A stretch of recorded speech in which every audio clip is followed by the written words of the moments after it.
I hit the button. There we go. Boom, boom. There it is. Mhm. We are there, up, live, rolling, all that kind of fun, happy stuff. And my phone is dinging like crazy, and I'm not sure why. Oh, it's telling me that you went live. Hey, there you go. Something like that. Anyhow. All right, welcome everybody. If y'all will notice, I am not in the office because I am sitting here with a little keeping the 5-year-old alive duties here tonight. So He's he wanted only to go- 5? Yeah, he's only 5. Oh, he's a chunk. Don't splash! Don't splash! Don't splash! There we go. So yes, we're doing it from the backyard of the Spray Wash Academy homestead. So From the poolside. There you go. Doug and Ray and Finn here with us. So hope everybody's having an awesome Thursday. Yeah, Thursday. We've been having fun with it. So, and tonight's topic is going to be, something about getting out your truck and just what are you afraid of? And, part of it for me was that over this past week, so one of the benefits of Pro is that we will do job walkthroughs. And, with that, if it's something where you've got a job and you want help looking at that job and bidding that job or looking at some of the things with that job, we'll help walk you through that. I can't tell you how many times, and it happened again today, and it happened, I think it's been 3 times this week, but quite often we get somebody that says, hey, help me with this, and we ask for pictures, and we get pictures from inside the truck, or we're not even getting out the truck to walk around, or how are you going to get a good understanding, especially on some of these larger commercial projects, of what exactly it is that you have to clean, what it is that you have to do, if you're not even going to get out of the damn truck. Right. Yeah, it's almost like people have the. That must be a phone. Now my phone is ringing on the computer. So too much technology, man. Too much technology. Too much. So where we were at, what we were talking about earlier, yeah, people send the pictures and it's like they're almost scared to get out and walk a piece of property. They're scared they're going to run into the property manager or have to talk. And it's like, and you want to run into the property manager. Yeah, don't be scared. I mean, especially, and hey guys, thank y'all so much for saying hey. But there's so much of this whenever you are, whether it's a bid situation and you're running by, you haven't actually talked to the property manager yet, or you haven't, set up an official appointment yet. Nothing bad is going to come from somebody running into you and saying, well, what are you doing here? Hi, I'm Ray with Spray Wash, just walking through the property. I know we have a meeting set up next week. I wanted to familiarize myself with it. Or you had sent in a estimate request. I always like to look at a property before I call you back, or just whatever you're going to do there. So nothing bad is going to come in and cause a problem by you going by that property. I mean, if anything, it's going to be like, wow, this guy actually cares and wants to figure out, what he's actually bidding on. And that's the whole thing. If I think that's part of it for a lot of people, where it's that fear of, oh man, I'm not supposed to be here yet, or I don't want to talk to the property manager because I don't know who he is, or look, even if the property manager isn't there, it's a good idea. Get out, walk around. I can tell you, most places have the video cameras anyhow. They're going to see, maybe your truck driving through and all that. I think it shows a heck of a lot more professionalism to get out and walk around. Plus, I'm going to tell you what, let's say that it's a hotel, just to have an argument here, right?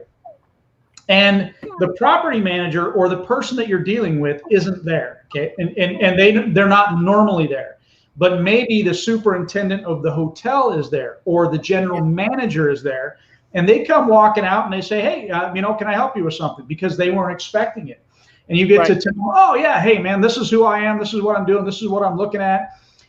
Build a relationship with that person because believe it or not, sometimes that person is a gatekeeper. Even though you already have the person that actually opens the gate, sometimes he keeps it locked a little bit, or if you build a relationship with people that are there, even at that hotel or whatever that place is, they can help you in that job process, where they then talk to your property manager, say, oh yeah, this guy Ray Burke was out there with spray wash, and man, he really knew his stuff, and we really like the guy, and I think he would do a really good job.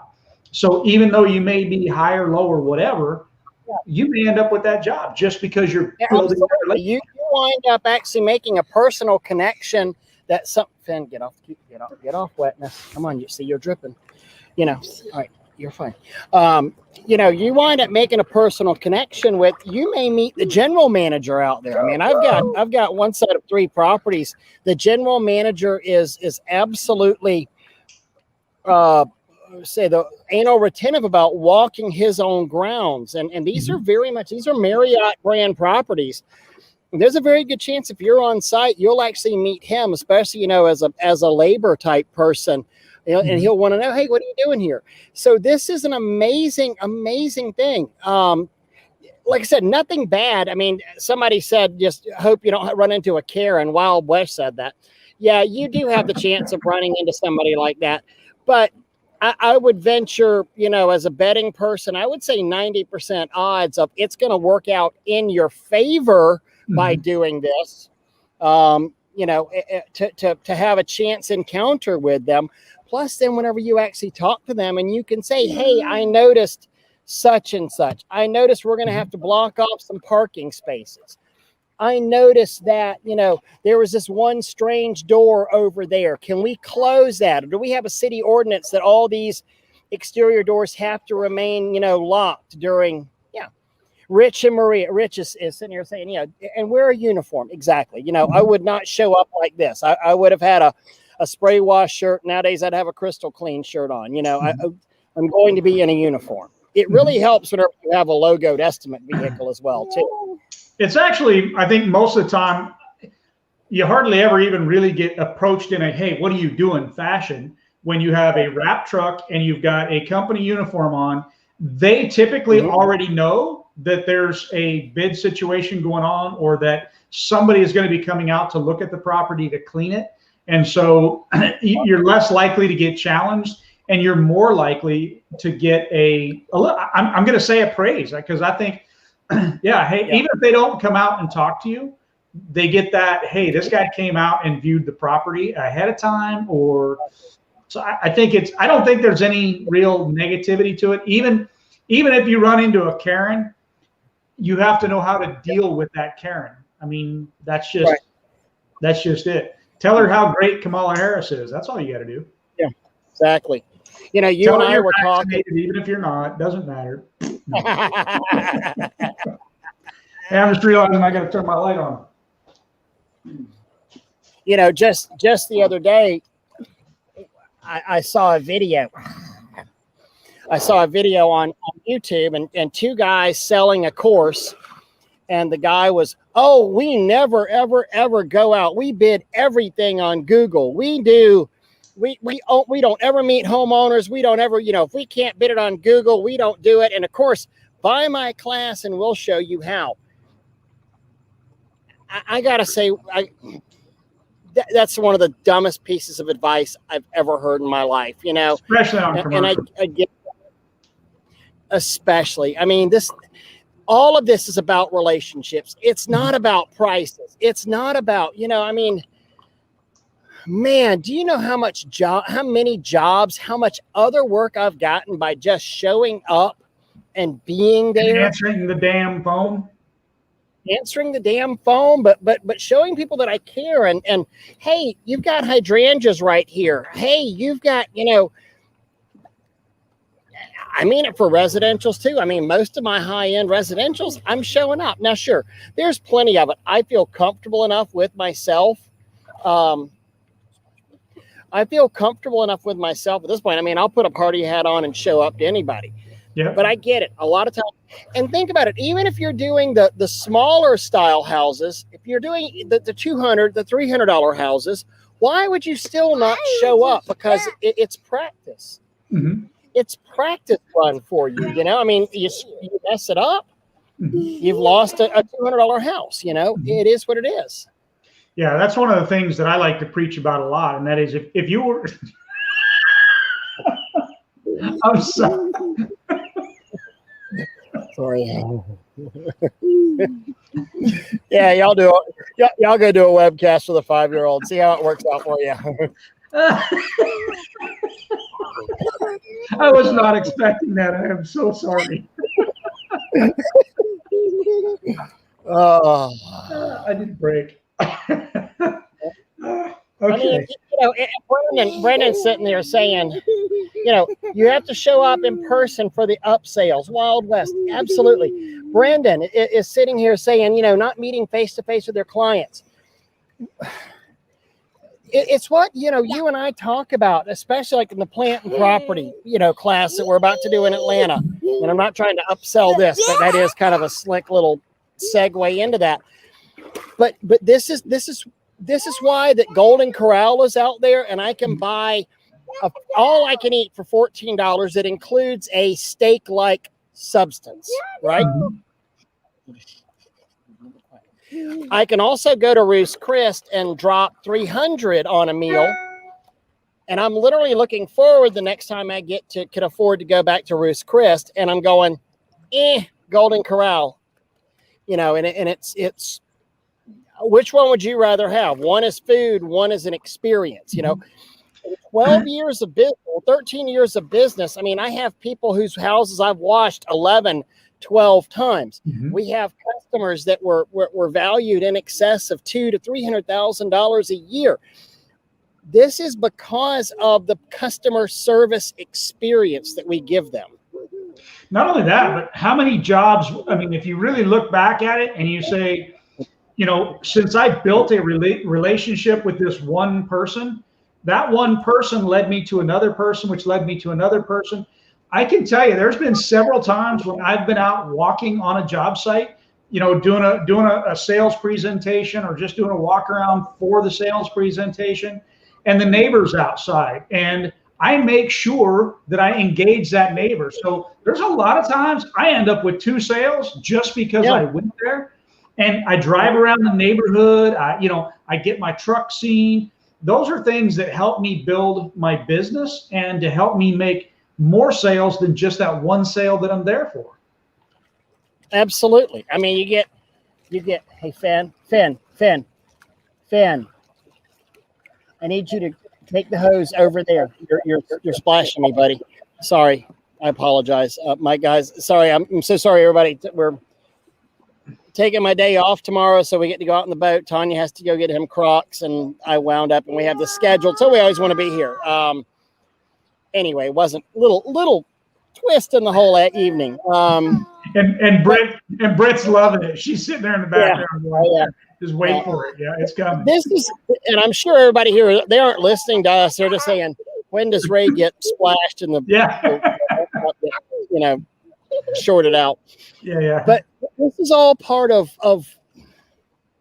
this is a part of being the business. I mean, you can choose. I think where I take umbrage with the guys going, oh, you don't need to meet with them. Buy our course. We're going to tell you how, and et cetera, et cetera. I have a real problem because bid however you want to. There's plenty of guys that don't meet there, but I have a real problem when someone charges you for bad advice. Yeah. Because you and I have both been in the service industry. You and I are both the more expensive guys in our market. You and I have both sold our companies for retirement money as well. And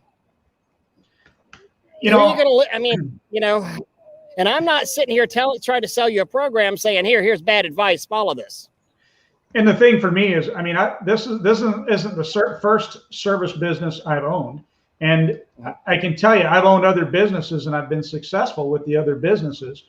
When I went broke, it was because of a business partner, not me.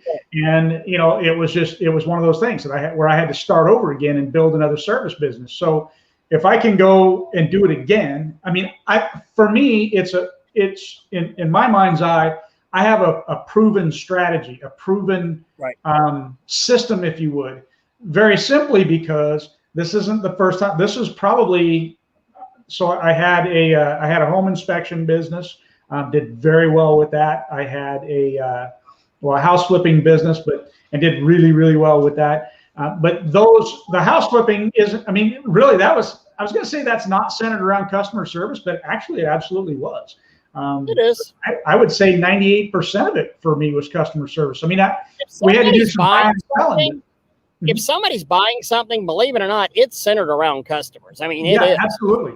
You have to know what the customers want and what they expect. You know, and this is, Rick saying he's the most expensive company in his area. And, I know that if you know, and I don't think it's any secret, and I'll go ahead and say it. I mean, I have purchased a power wash store franchise. I will be opening, I'll be the first power wash store in Florida open up at some point. Again, already done it. Just I still have a contract to fulfill with, the people that bought my company out. So, but I know also if for some reason, okay, you can go to the bathroom. Funny thing is, I've gone to the bathroom like twice while on this webcast, and nobody knows. The water's blue. I know that if for some reason something happened and I could go into a different, even though I've got literally an international no compete, clause, I would go into another customer service based business. You're blocked where? There you go, buddy. I could go into another another business in a different venue, and I would literally repeat what I did with spray wash. I mean, I would repeat the same thing. I would scale faster. I would get technicians faster than I did. I would not be, on the truck nearly as much as I was. There'd be some changes that I make, but I would do the same old customer service, the same old everything, and I would be successful at it. Yeah, absolutely. That's the whole thing. I mean, the customer service to me is the key point of everything. And that's kind of where we're saying get out of the damn truck, because if you don't, I think if you're at let's go residential for just a minute. If you are, and now I'm not talking about just driving by or, whatever on like a residential thing, but if you're creeping by, or especially if you pull into their driveway and you just sit there and maybe you snap a couple photos from your truck and then you get out. If I'm the homeowner, I'm going to see that very negatively. And that's going to be a turnoff for me, because you didn't get out of the truck. I would expect that why you came by, you don't have the decency to get out and come and see me. I think that could purge that way towards the commercial side, but definitely on the residential side, I think you're shooting yourself in the foot by not getting out, right? And there's so much that I think even if you just do a quick walk around, it wouldn't take you an extra 5 minutes, and you're going to know if there's something special like a koi pond or whatever the case may be, something that's going, a Japanese maple tree or something that's going to be could be a potential big problem for you, that now Yeah. I cannot tell you how many, and I mean this sincerely, tens of thousands, if not hundreds of thousands of dollars in business I have gotten from taken away from lower price competitors, where I mention things there at the house. I mention, hey, I want a quote for my roof. Okay, well, fantastic. I'll come by. Now, listen, I don't have to meet with you, but I'm going to come by your property to look at your roof. Well, XYZ Soft Wash, said they could go from Google. Well, Mr. Smith, I'll tell you, I don't understand how you can quote something from Google, because a lot of those Google pictures, if you look down in the lower right-hand corner, it'll tell you when they were taken. I said a lot of them. Okay, you want to go see Gammy, buddy? A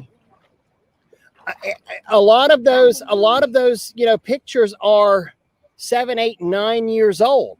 They don't know what you've done with your landscaping. Have you put a Japanese maple in there? Do you have hydrangeas? Do you have sensitive landscaping?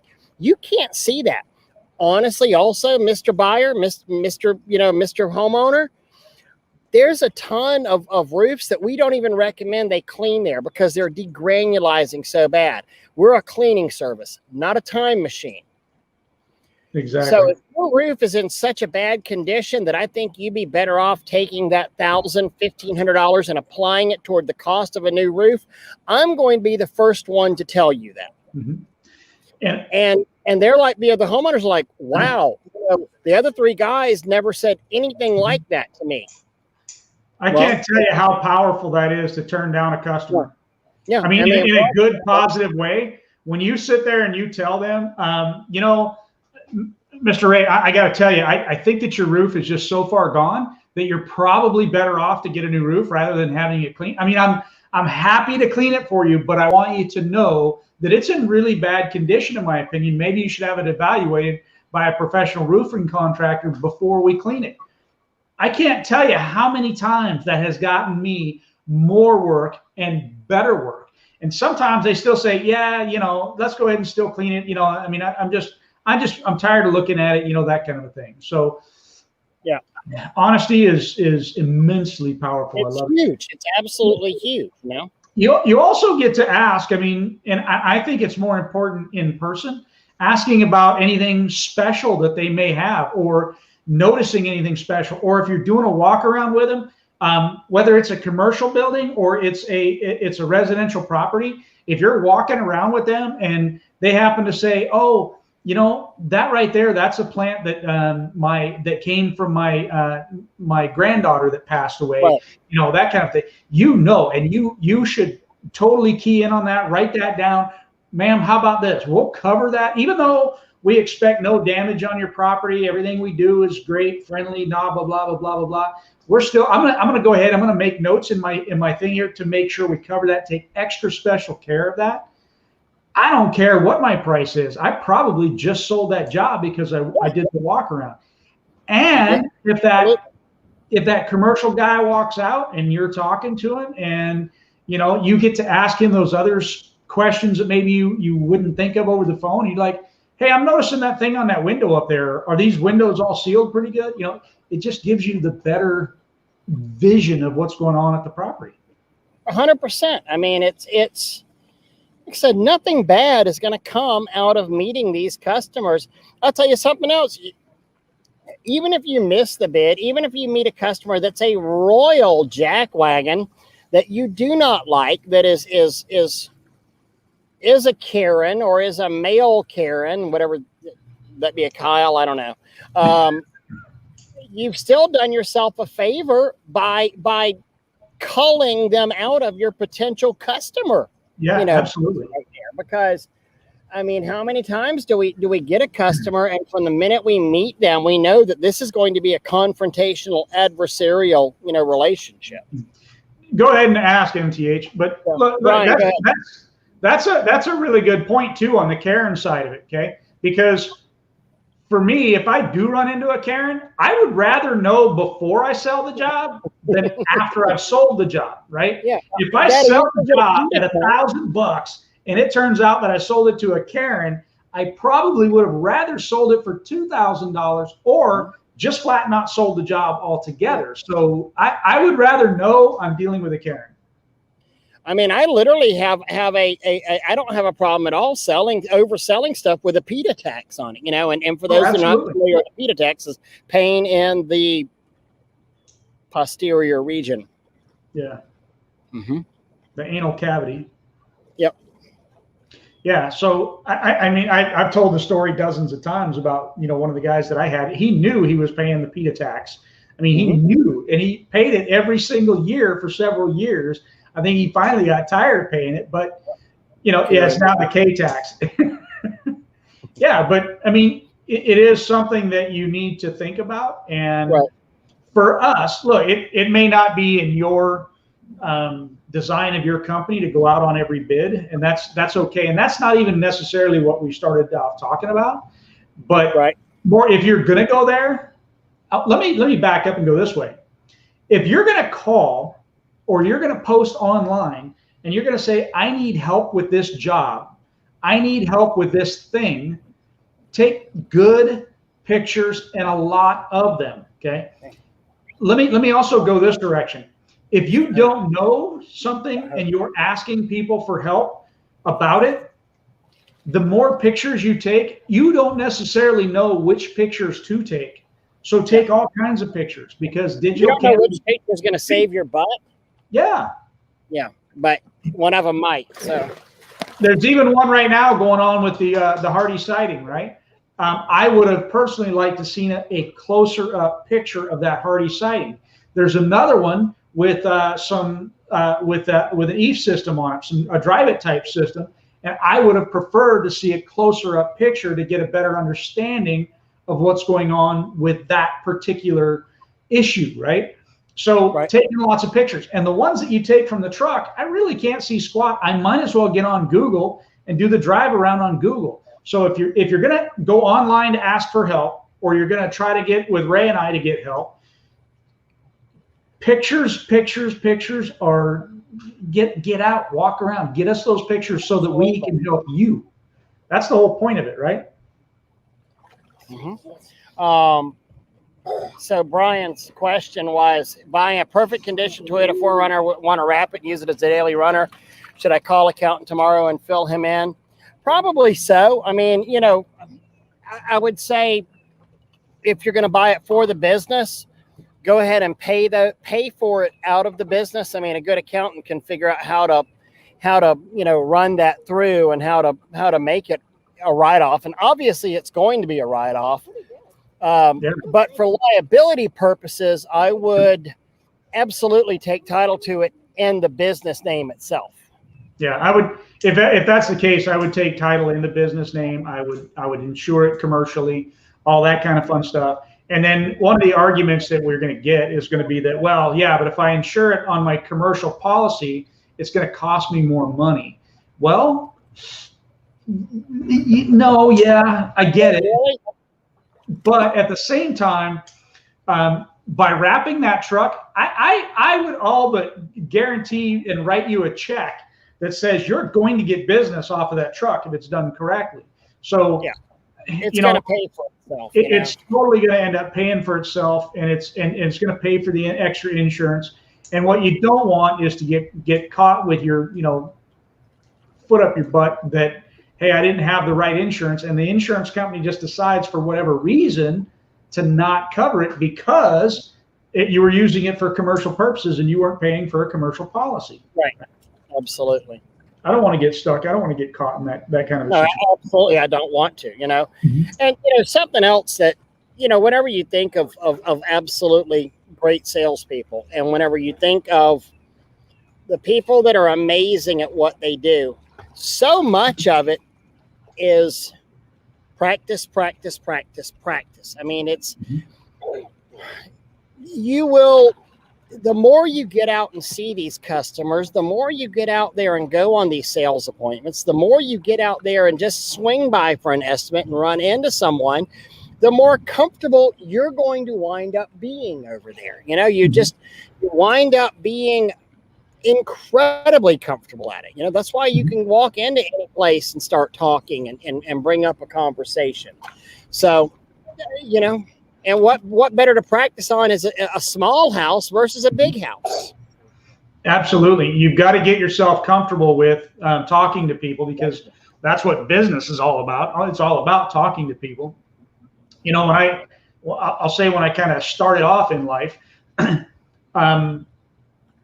one of my best friends, so his dad's name is Jim, and Jim, auto body mechanic, auto body man all his life, and did an awesome job. Guy that I really respected a lot. And, he could walk out and he could look at a car or whatever with all of his years of experiences.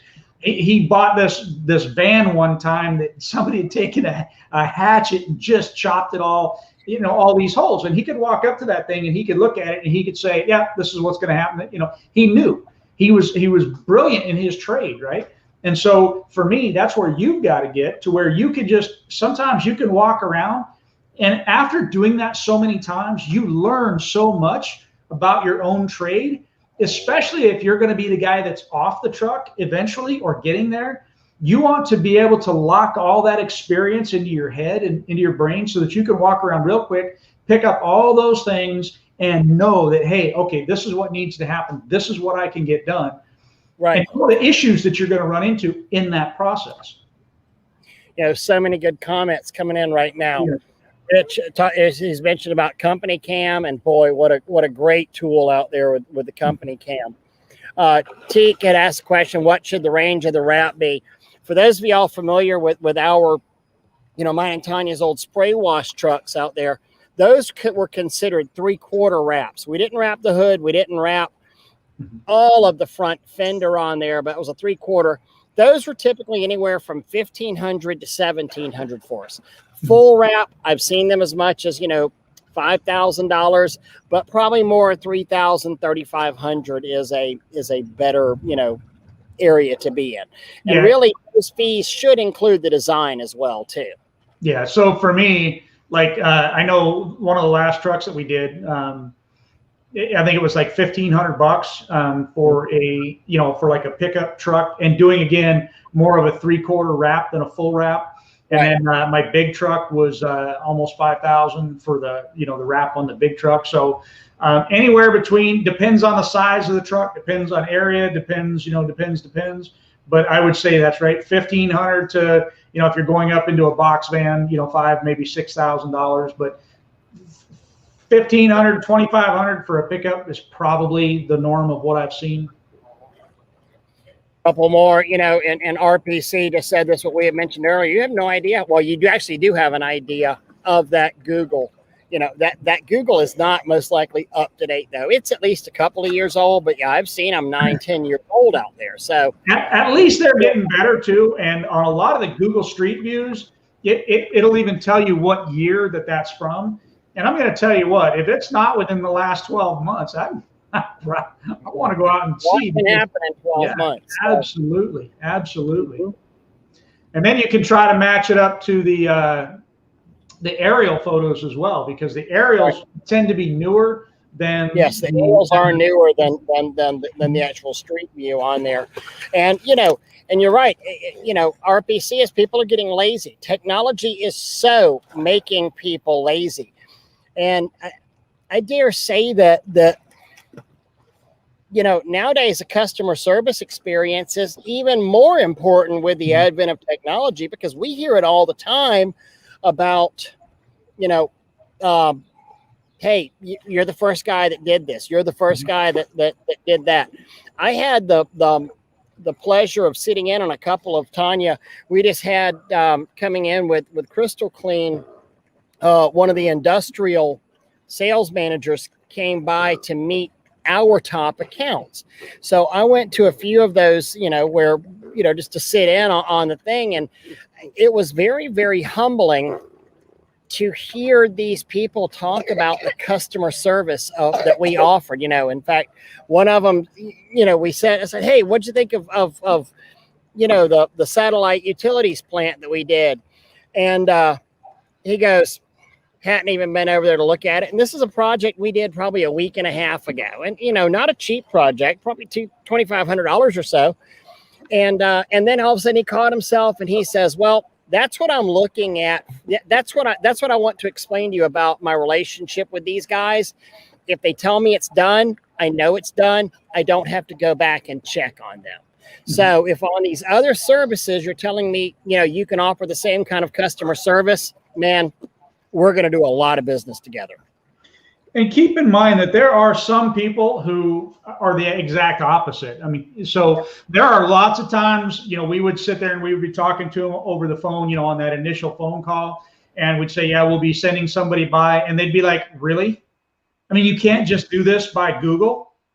Okay. So you do have the people that are on the opposite end of the spectrum, and that's why, to me, it's important as well to be able to talk to them on the phone, get to an understanding, make sure that they know, hey, we're going to go ahead and come out and take a look, gauge their response, gauge their feeling, gauge what they say. And if they're like, why do you have to come out? Okay, that should be a key indicator as well, that sometimes they could be Karens or Kyle, however you want to look at it. And that maybe if you feel comfortable doing it that way, that's probably one of those jobs where you're better off not to go out there. And I think could lose the job. Go ahead. There will be guys that are just sitting there shopping for the low. No matter how much we talk about the customer service, no matter how much we talk about, find the right customers, you are still going to get shoppers out there. And this is a great way to identify the shoppers. You're 100% right, Doug. I mean, if the shoppers, okay, you know what? If they don't care about the quality, don't care about them as a customer.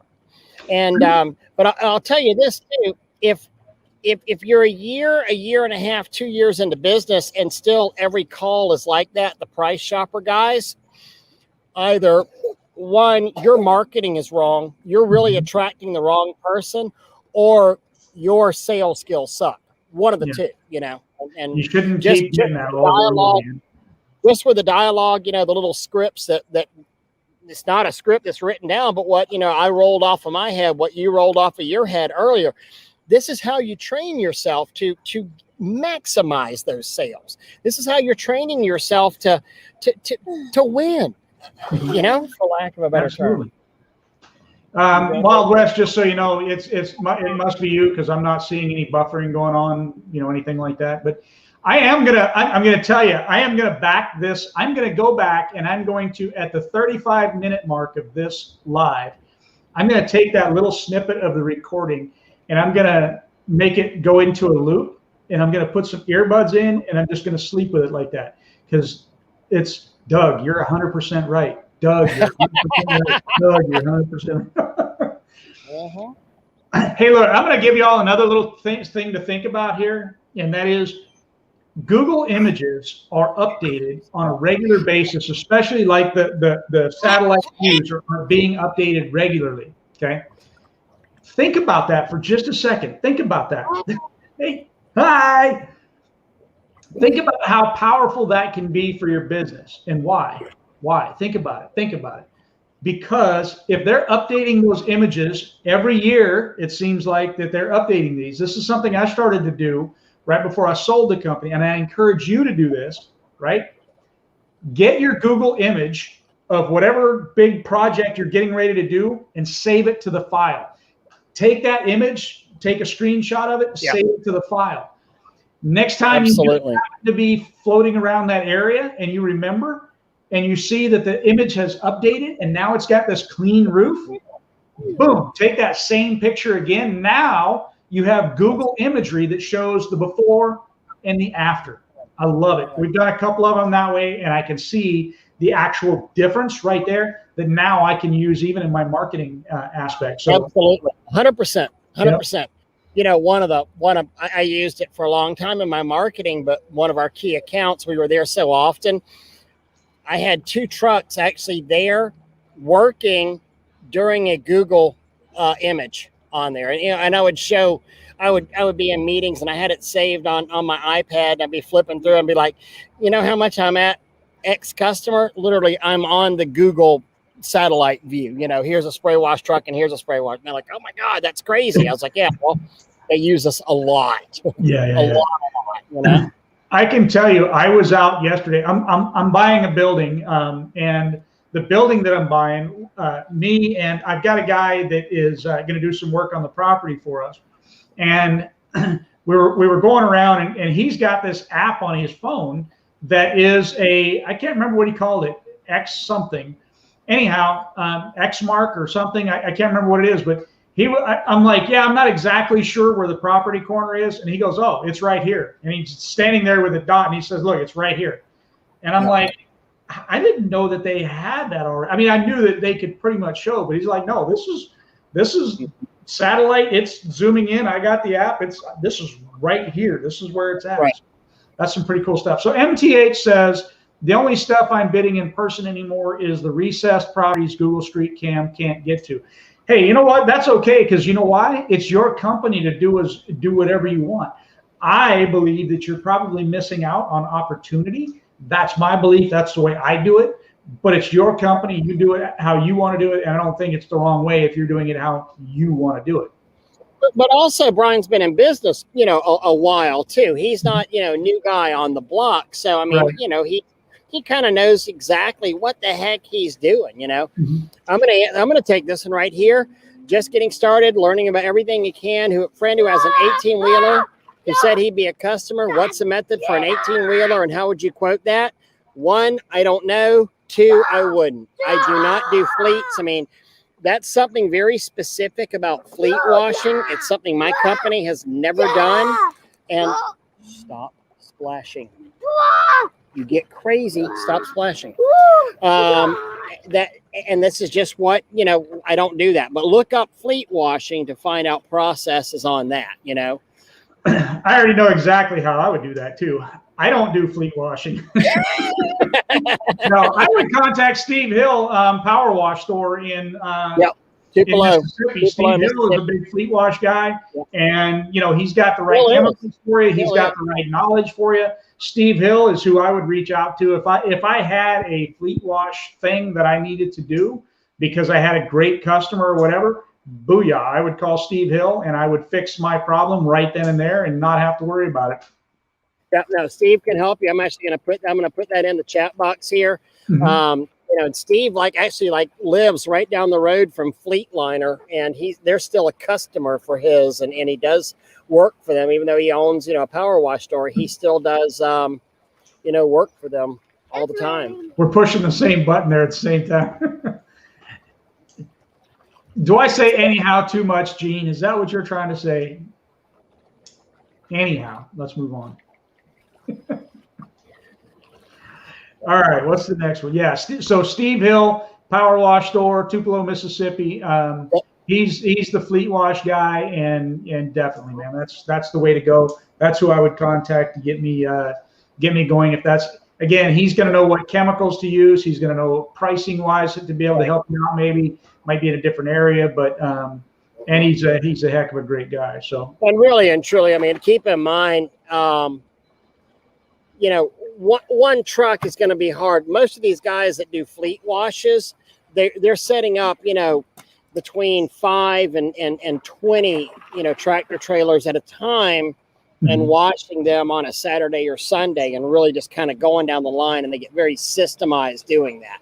One rig, you can kind of not screw up the process, but you can take a lot of extra time because you're only doing one rig. But whenever you want to start doing fleets and do fleets profitably, it is getting dark. Yeah, see, there's a little storm up there behind us, but I think it's going to the north, so I don't think it's too big of a worry. Well, there is that one too. If y'all see a bright flash and me die, bonus content. Hey, you know what? You're just a little bit standing tall in a swimming pool, lightning. What's the big deal? Exactly. Get the hose away. Get the hose. Hey, now might be a really good time to get that great big aluminum pole and let's start cleaning out the pool. Yes, I hold that up. Yeah. Yeah. I am named on the insurance policy, right? Yeah. Yes, sir. There you go. All right. Anyhow, let's see what the next one is. There's Finn. Yep. I appreciate you guys so much. It's an old friend from college, so for sure wanted to help him out. Unfortunately, it's coming through a Facebook user. I don't know who that is and what the comment is. Yeah, it's coming on his Facebook user. So. Yeah. All right. So Michael says, I never had a buffer tank the first 5 years until I took the opportunity to wash heavy equipment. Sometimes a little risk can lead to a wealth of opportunity. Absolutely. Yeah, no, absolutely. And fleets are one of those things. I mean, there's a lot of guys that do. Well, I mean, y'all understand the company that paid the parent company of the company that bought my company and paid, 7-figure payout is called Fleet Wash, and they have annual revenues, if you look them up, of about $850 million a year in the United States. So there's obviously he's right here.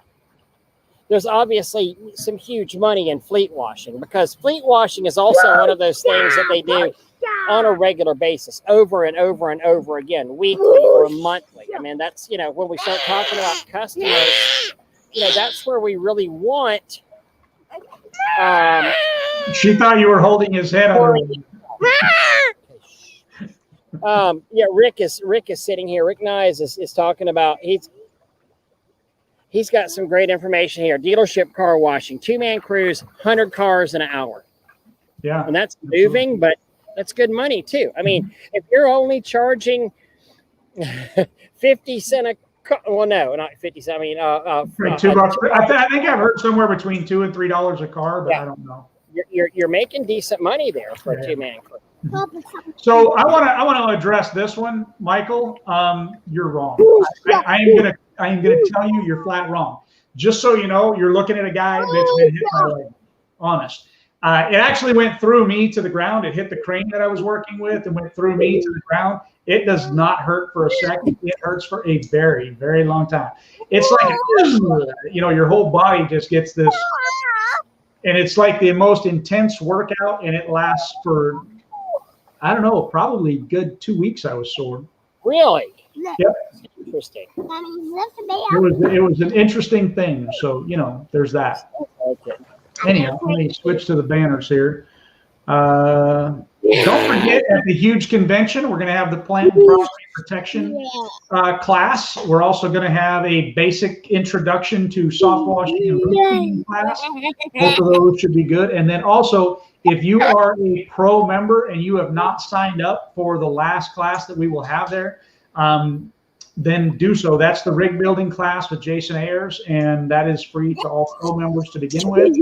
And also, we will be doing. Are you doing a breakout class, Ray?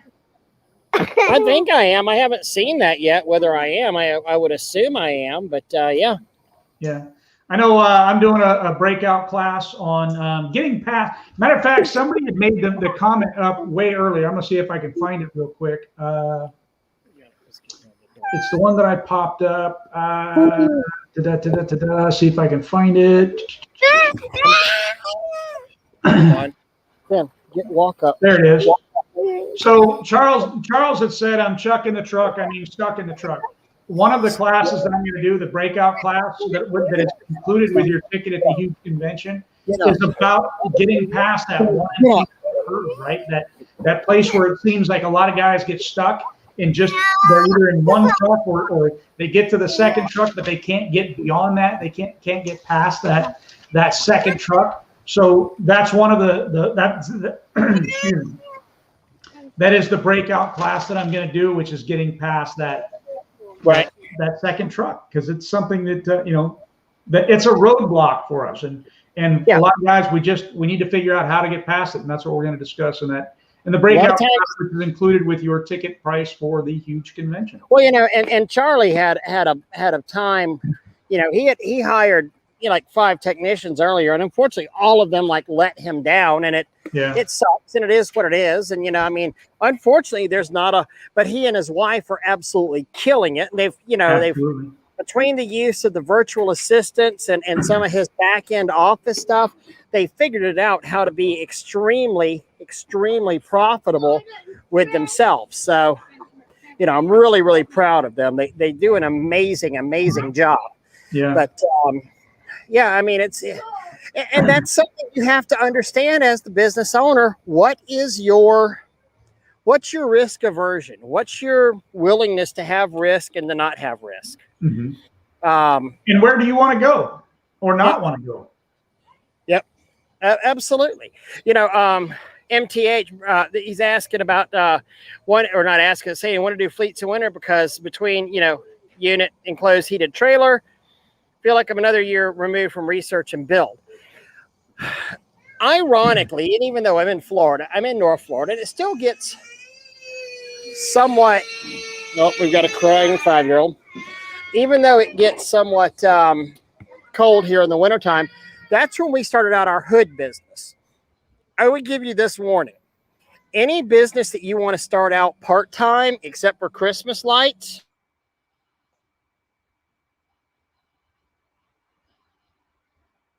we lost you, Ray. All righty, Ray is gone for the moment. Hopefully he'll pop back in. I'm sure he just got disconnect. Maybe he got struck by lightning right there at that moment. Actually, it was kind of funny. I was expecting that at the pool at any moment that his computer would end up in the pool or the pool would end up on his computer. It didn't happen. A little bit disappointing, I got to admit. I thought it would be better to have a big splash, but anyhow, it didn't happen. Anyhow, okay, so I hear you, Doug. I was in the water surfing and hit close by, and we all felt it for a while. Absolutely, man. That stuff is, you know, when you're young and dumb and you get out there. I go swimming almost every single day, and you know, thunder, lightning. I mean, I actually like to be out swimming when it's raining, so it's just one of them things that I like to do. There he is. He's back in. Starting to actually get some you know, lightning around here. But where I was saying was, you know, and it's cold for us. I mean, you know, but we started our hood cleaning company. Just, and I wouldn't say because it was cold, but because we wanted to, what's the word? You know, we did slow down in the wintertime a little bit. So we wanted to start that out. I'm sorry, trying to find my perfect spot so I don't die here again. We're all sitting on the edge of our seats waiting. Well, it's dark on the porch. I don't have the lights on there yet, so trying to make this as least pay. I know we've already like pushed the boundaries of broadcast professionalism here, but for the 5-year-old on it. But so we started doing the hoods, and the hoods took off. The hoods just went really well, and before we knew it, I mean, we were literally doing $200,000 worth of hoods a year from that unit, and that started displacing all the other business on there. You know, we were a victim of our own success. So then next thing you know, I hired 3 guys just to run the hood unit side of things on there. So sometimes whenever you do things like, oh, I'm going to try to do this in the wintertime, whenever you have a good customer, remember, they may want you more than just in the wintertime. They want you know, hoods were quarterly where we were. Some of them were twice a year, but very rarely was it ever only once a year. Yeah, and that's all part of that relationship building. If you do it right and you're good at it, they're going to want you to come back. It's going to end up causing you to get more business. And this is where I say a lot of times, it doesn't matter, again, if you want to be a 1-truck guy or you want to be a 10-truck guy, you still build those relationships. Because for me, I can tell you, if I had wanted to stay as a 1-truck guy, I could have done that. And I literally could have just worked 3 days a week, made my, you know, $5,000 a month or whatever I wanted to make, and just had a really nice, easy, no-brainer time, because the repeat business, I could have already known exactly what I was going to make every week, every month, every year. And I could have known, hey, I don't want to work 5 days a week. I want to work 4. I want to work 3. I could have made all my, I know I could easily go out, make $1,000 a day, do 3 days a week, right? You know, who cares, right? I could do very well doing that with just 1 truck, and do that with minimal to no advertising, especially when you get to about especially year 2, you should already be getting calls back from year 1. Year 3, you should be getting calls back from year 1 and 2, and the cycle just continues, right? Until you get calls where you don't have to do anything anymore advertising wise. I mean, and that's one of the things I truly love about this business, because I by no means recommend anybody do stuff like we do it. I don't recommend like I used to do it at Spray Wash, or like you used to do it. You know, there's no rule book that says you have to be $1 million a year company. You have to be a $500,000 a year company. You can be whatever size company you can be. You can be a $200,000 a year company. Watch your bottom line. Do it, you know, with you and your spouse, and probably keep more money than the $500,000 or $500,000 or $1 million company. Honestly, so it's all how much do you want to risk? What is your risk aversion out there? And just so you know, you're really, really grainy again. Am I? All right. Let me get a little closer to the Wi-Fi router. Well, you know, I mean, I think that appearance is better than, you know, a clear picture. Well, yeah, it probably is better to have me kind of grainy. We're almost at our hour anyhow, and you know, unless anybody's got some other questions or you got some more you want to chat about, I think that's it. I think it's more of a look, man, just get out the truck. That's kind of where we're at. If you're going to go drive by a job, why not take that extra 5 minutes and just get out the damn truck, go take a walk around and see if you can't meet and greet and it's going to mean more to you business-wise than you probably even imagine. I love it. Brian saying he's quitting the nursing home tonight. Balls to the wall or nothing. Awesome. Yeah, I mean, sometimes that's what you got to do is to just go in there all the way, total immersion, feast or famine. I didn't have the choice whenever I started. I didn't start this as a side gig. I started this as a please don't take it. Let's go. Let's rock and roll. Yeah. The only thing I caution people on that are wanting to go full-time, looking at full-time, is look at the time of year. If you're getting ready to come into the winter season and it's going to be a slow or absolutely no season for you, then that's when I would say, well, wait a minute, pull back the reins, go ahead and wait until you get just about out of the winter season and then quit your job and gear up to go full season, because then that way, and you set yourself up a little side account that you can put, $1,000 a month into, $1,200, $1,500, whatever you can afford into that account.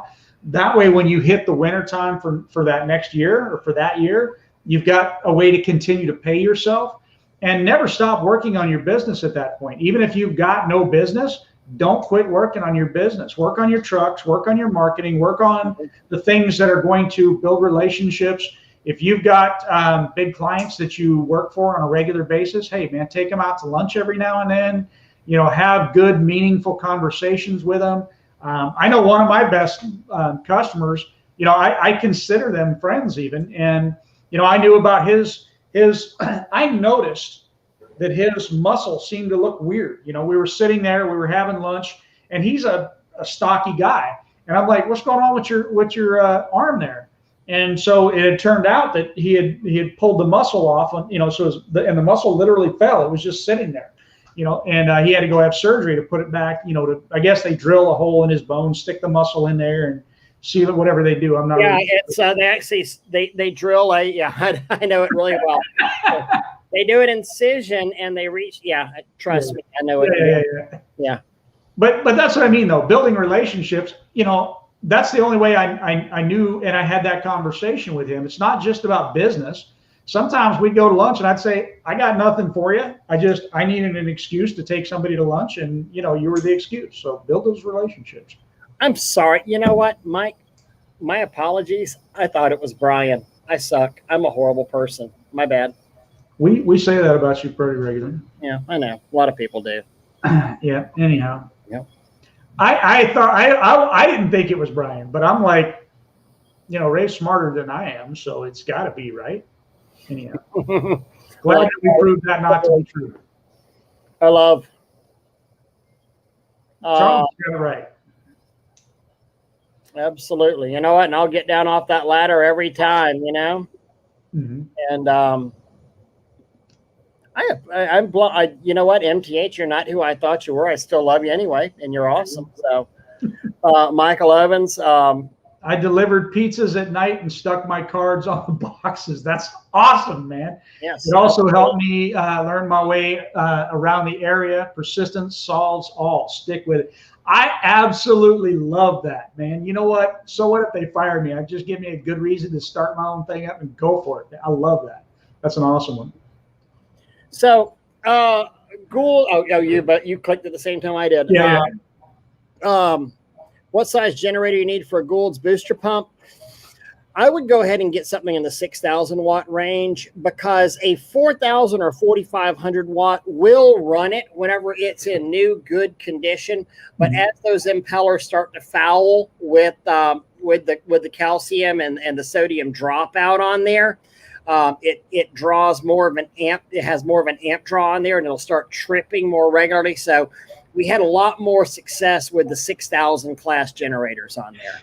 Yeah, I can tell you, Cajun Softwash is going through the same thing where, he called me up and he's like, hey, man, it seems like all of the boosters now, the generators are tripping. And, we started using because I used to never use the generators at all. We just hooked up to customer power.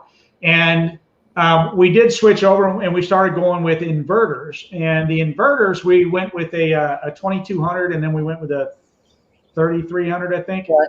And as the boosters are getting older, it will trip the breaker on the generator itself or on the inverter. So I would say get you a little bit bigger generator because something that's going to hold the load a little bit better than the smaller ones is really all. And we've got videos here on this YouTube channel. So if you've not subscribed, subscribe to it and go through the Spray Wash Academy, library that we have. But we actually have videos on here talking about sodium drop up and the buildup on generators. And then we've even got some more videos over at Spray Wash Pro going more into detail, but how to clean them, how to service your booster pumps and things like that. Because as these boosters on the stages on them, and you have rebuild kits for the Goulds, but they get stuff on there and they don't work as efficiently. And when the electric motor tries to spin them, they catch and grab and causes a problem. So 2 things I want to touch on. Harbor Freight inverter works really well. 3500, I believe. Yes, I think that's the one that we were using. Very quiet. I really like that one. But the next one, I am going to do some shameless promotion here. Okay. I'm going to do some shameless promotion. So it says, what are some of the first steps to get into government work?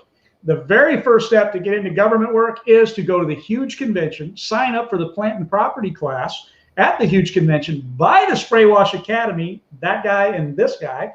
And the reason being is because if you go to the huge convention and you get the plant, that's the wrong link, just so you know, I think, and you get the plant and property class, you're also for free going to get the government sales class.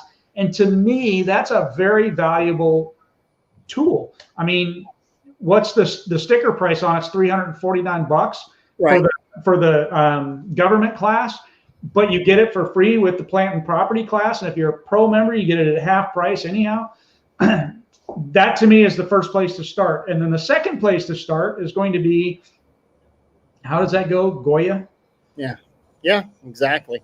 I'd start with the government. I mean, I'm seriously, no pun intended there. But I mean, Doug and I both did extensive amounts of government work. And, I want to say, there's some magic to it? Yeah, yes and no. I mean, there absolutely is some magic in knowing your limits and knowing what they can and can't do. But, so much of it is building these relationships out there. Charlie's saying, hey, take my class on government contracts. And what's nice now is literally that's online. You hit the wrong one because it moved. Yeah, there you go. Yeah, there it is. And also keep in mind, if you can't come to the huge convention, so you actually get plant and property protection online and you get the government online. So now that we're moving to an online format, you can see it live and you can get it online. So, you kind of get and by getting it online, you're able to share it with your technicians and sit there. It's not just you passing down the information. You actually, sit them in front of the computer and say, watch this 4-hour class because this is information you need to know. And one of the things that Ray and I talked about, and I don't think we've finalized it, but I think we have. Look, one of the things that we run into, if you get any one of the classes that you get, right? Let's say you get the plant and property class, and you can share it with your technicians, right? Now, if you want, you're going to be able to, as a pro member. I don't know if we're going to have a fee associated with it or not. If it is, it's going to be a small fee, like $25. But you can have your technicians have their own login to that particular class, so that they can take their own test and you can evaluate them that way. Because otherwise it's a singular test kind of a thing. So that way they'll have their own access. If that's something that you're interested, reach out, and Doug at spraywashacademy.com will get you hooked up. I love what Michael's saying. Just got their IDs at Patrick Space Force. That's awesome. Congratulations. I mean, wow. How amazing is that to get into that? Yeah. Woo. Specific spot for pro members, plantandpropertyprotection.com. And Yeah, and if it doesn't ask you for your ID, send us a message out tomorrow, and we'll do whatever we need to on there. But yeah, that's the Yeah. best. If you're a pro member, you can go to the thing that's down there at the bottom that's scrolling past right now that says courses.spraywashacademy.com. Just go on there, sign up for the plant and property class right there online. And once you do that, we're going to know that you're signing up as well. We'll contact you to say, hey, are you going to the huge? Because you got to show up at the huge in order to get the other class, which is the government class, right? So you can, if you purchase online the plant and property, that's going to get you to the huge convention class as well. And then again, once you go there, we'll have a list of people and we'll give you the free class for the government sales. And you know what? If they don't make it to the huge and they still buy it, we'll probably still, maybe for a special, still the huge, honor that, and keep it in there. So I mean, I really don't have a problem with that. Gotcha. I don't have a problem with it either. Yeah, I really don't. I mean, it's not a cash grab. It's educating the It's an educational thing. Yeah. Yeah. Absolutely. The best way to go. We want to sit here and just give, the absolute best information and make guys that follow this channel the best washers out there. We want you to be profitable. We want you to rock at it. I mean, this is, understand for new guys that are out there watching us. Sorry, I keep looking. I'm seeing lightning cracks out there.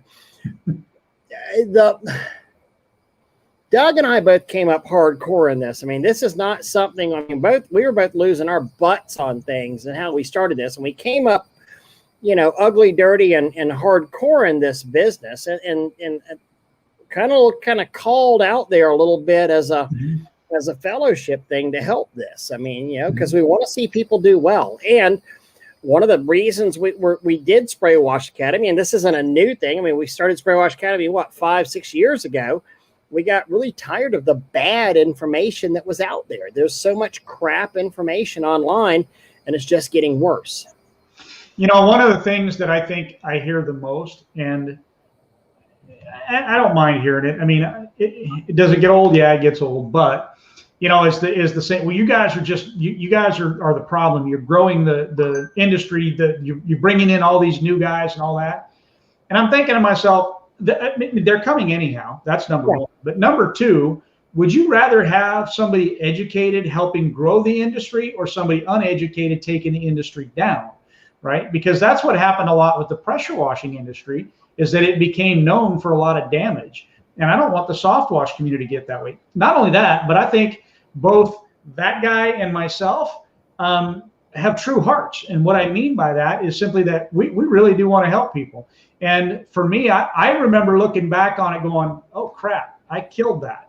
Oh, crap, I did that. Oh, crap, I screwed that up. Oh, crap, what am I going to do about that? And so I don't want you to go through that. And I don't even know you, let's say, right?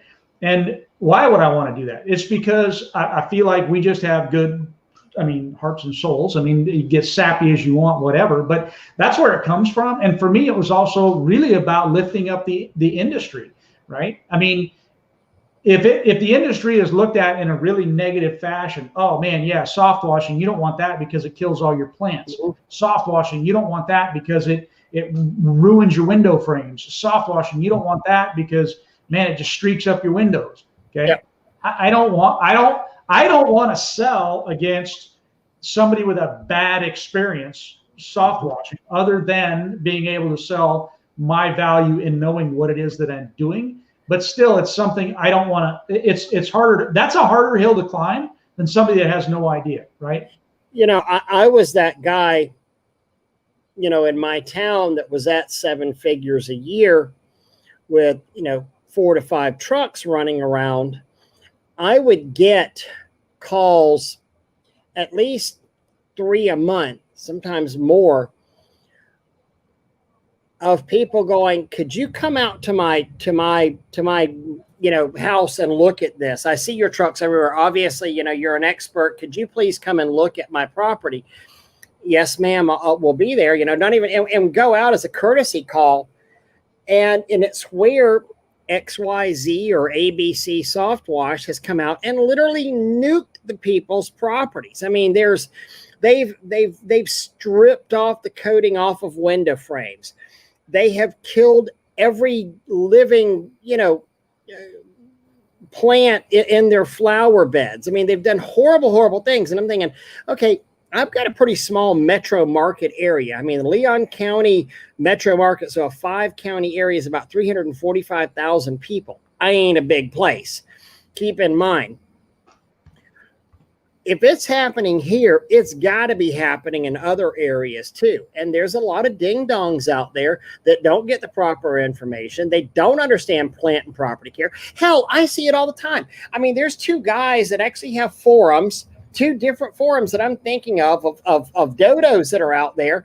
Hey, glad you like my gas roof pump and blah, blah. Sorry, I should not do that. My bad. Look what I've invented here with the 12-volt connection. Guess what? That's been out there. 5 years, but no tape on anything. Never. And they brag. These guys brag about how